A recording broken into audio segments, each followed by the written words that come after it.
If we take a look at this systems of equation, if we want to solve by graphing, we realize that we are not in slope-intercept form. So as a reminder, slope-intercept form is y equals mx plus b, where m is our slope and b is our y-intercept. If we take a look at the first equation, we need to make sure we are getting the y alone in order to be in slope-intercept form. So the first step we're going to do is subtract 2x from both sides.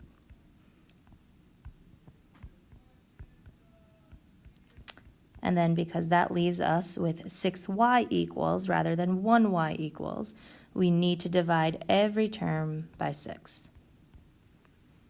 So we end up with y equals negative 1 over 3x plus 2.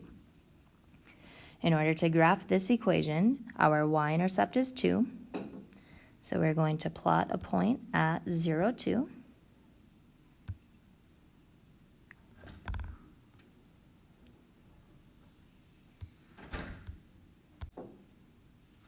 And our slope is negative 1 over 3, which again, as a reminder, tells us that we are going to move down 1 and right 3, as slope is delta y over delta x. Also, as some of you know it, rise over run.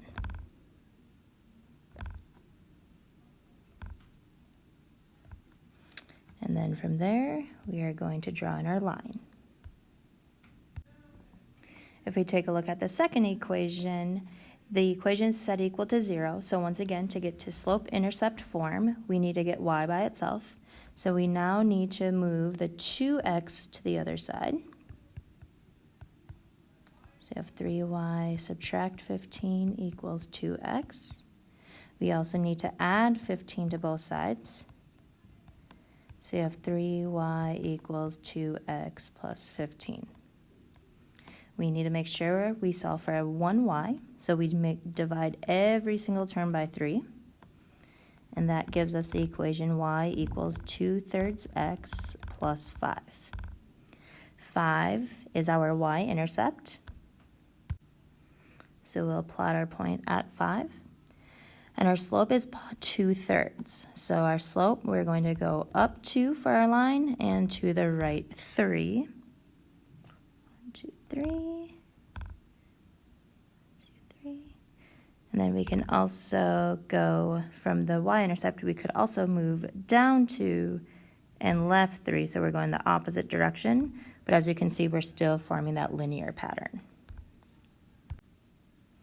Now, to solve systems of equations, when we are graphing, we want to find a point of intersection. So as we notice, our two lines intersect at one point, right here. And we write our solution as a coordinate point, so x comma y. And the solution for this system is -3, 3.